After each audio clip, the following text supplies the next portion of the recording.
আসসালামু আলাইকুম ওয়া রাহমাতুল্লাহ। সুপ্রিয় শ্রোতা, আমাদের জীবনে প্রতিটি কাজ আল্লাহর সন্তুষ্টির জন্য হওয়া উচিত। কিন্তু কিভাবে জানবো কোনটি হালাল আর কোনটি হারাম? আজ আমরা এই বিষয় নিয়েই আলোচনা করব আজকের ভিডিওতে। হালাল অর্থ বিশুদ্ধ, অনুমোদিত, বৈধ, আর হারাম অর্থ নিষিদ্ধ এবং অবৈধ। আমাদের জীবন পরিচালনার জন্য আল্লাহ তাআলা স্পষ্টভাবে নির্ধারণ করে দিয়েছেন কোন জিনিস আমাদের জন্য হালাল আর কোনটি হারাম। ইসলামী পরিভাষায় যে সকল বিষয়ের বৈধ হওয়া কুরআন হাদিস দ্বারা পরিষ্কারভাবে প্রমাণিত, শরীয়তে তাকে হালাল বলা হয়। হালাল কথা, কাজ বা বস্তু সবই হতে পারে। যেমন যেসব বস্তু বা দ্রব্য ব্যবহার করা শরীয়তে বৈধ তা হালাল দ্রব্য হিসেবে পরিচিত। গরুর গোশত, চাল ডাল, ফলমূল আহার করা, শালীন ও রুচিসম্মত পোশাক পরিধান করা ইত্যাদিও হালাল হতে পারে। তেমনি আল্লাহ তাআলা ও তার রাসূল সাল্লাল্লাহু আলাইহি ওয়াসাল্লাম যেসব কথা বা কাজের অনুমতি দিয়েছেন সেগুলো হালাল কাজ হিসেবে স্বীকৃত। যেমন সত্য কথা বলা, সুন্নত সম্মত পন্থায় ব্যবসা বাণিজ্য করা, মানুষের উপকার করা ইত্যাদি। রাসূলুল্লাহ সাল্লাল্লাহু আলাইহি ওয়াসাল্লাম বলেছেন, হালাল রিজিক অর্জন করা প্রতিটি মুসলিমের জন্য আবশ্যক। ইবনে মাজাহ।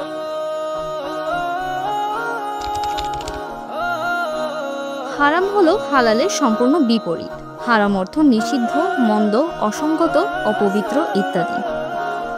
যে সকল কাজ বা বস্তু কুরআন ও সুন্নাহর স্পষ্ট নির্দেশে অবশ্য পরিত্যাজ্য, বর্জনীয় তাকে হারাম বলা হয়।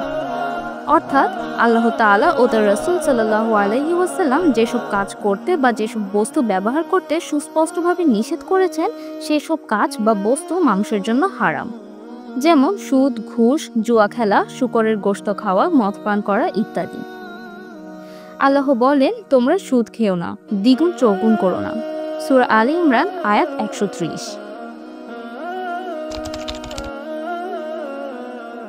ইসলামে যেসব খাদ্য ও পানীয় হালাল ঘোষণা হয়েছে তাই গ্রহণ করা উচিত। যেমন গরু, ছাগল, ভেড়া, মুরগির মাংস, যদি তা ইসলামী পদ্ধতিতে জবাই করা হয়। আর শূকর, মৃত প্রাণী, মদ এসব স্পষ্ট হারাম। এসব হালাল ও হারাম বিষয়গুলো চিনে রাখা অত্যন্ত প্রয়োজনীয়। কেননা হালালকে হারাম মনে করা ও হারাম বিষয়কে হালাল বলে বিশ্বাস করা কুফর। যেহেতু হারাম সীমিত সংখ্যক, সেহেতু নিম্নে বর্তমান সমাজে প্রচলিত কতিপয় হারাম বিষয় ও দ্রব্যের তালিকা উল্লেখ করা হলো। ১. মৃত জীবজন্তু খাওয়া, তবে মৃত মাছ খাওয়া হারাম নয়। ২. রক্ত পান করা। ৩. মানুষের গোশত খাওয়া। ৪. শূকরের গোশত খাওয়া। ৫. আল্লাহ ব্যতীত অন্যের নামে উৎসর্গকৃত পশুর গোশত খাওয়া। ৬. মদ্যপান করা। ৭. মাদকদ্রব্য যেমন হেরোইন, ইয়াবা, ফেনসিডিল, গাঁজা, আফিম সেবন করা। ৮. গলা টিপে কিংবা উঁচু থেকে ফেলে দিয়ে হত্যাকৃত পশুর গোশত খাওয়া। ৯. হিংস্র প্রাণী যেমন বাঘ, সিংহ, ভাল্লুক ইত্যাদির গোশত খাওয়া। ১০. বিষাক্ত ও ক্ষতিকর প্রাণীর গোশত খাওয়া, যেমন সাপ, বিচ্ছু ইত্যাদি। ১১. যেসব প্রাণী ময়লা ও নাপাক দ্রব্য খেয়ে বাঁচে তাদের গোশত খাওয়া, যেমন কাক, শকুন, কুকুর ইত্যাদি। ১২. গাধা, খচ্চর, হাতি ইত্যাদির গোশত খাওয়া। ১৩. সুদ, ঘুষ ও জুয়ার মাধ্যমে উপার্জিত সম্পদ। ১৪. চুরি, ডাকাতি, সন্ত্রাস, চাঁদাবাজি, প্রতারণার মাধ্যমে উপার্জিত দ্রব্য। ১৫. অবৈধ পণ্যের ব্যবসা বাণিজ্য, লেনদেন। ১৬. মিথ্যা সাক্ষ্য দেওয়া, মিথ্যা হলফ করা, গীবত, গালিগালাজ করা ইত্যাদি। ১৭. অশ্লীল, অশালীন ও মানুষকে কষ্টদায়ক সকল দ্রব্য, কথা ও কাজ। প্রকৃতপক্ষে কুরআন ও সুন্নতে নিষেধকৃত সকল বস্তুই হারাম। এগুলো থেকে বেঁচে থাকা সকল মুমিনের অপরিহার্য কর্তব্য। হালাল ও হারাম শুধু খাবার বা উপার্জনের ক্ষেত্রেই সীমাবদ্ধ নয়। আমাদের পোশাক, ব্যবহার, কথা বলা সবকিছুই হালাল হতে হবে। রাসূলুল্লাহ সাল্লাল্লাহু আলাইহি ওয়াসাল্লাম বলেছেন, যে ব্যক্তি আল্লাহ ও আখিরাতে বিশ্বাস করে সে যেন ভালো কথা বলে অথবা চুপ থাকে। বুখারী ও মুসলিম।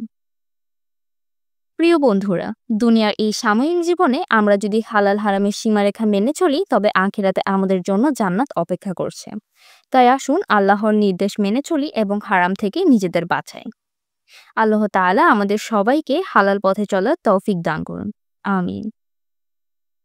ভিডিওটি ভালো লাগলে লাইক, শেয়ার এবং কমেন্ট করে আমাদের পাশেই থাকবেন এবং আমাদের চ্যানেলটি সাবস্ক্রাইব করতে ভুলবেন না। আল্লাহ হাফিজ।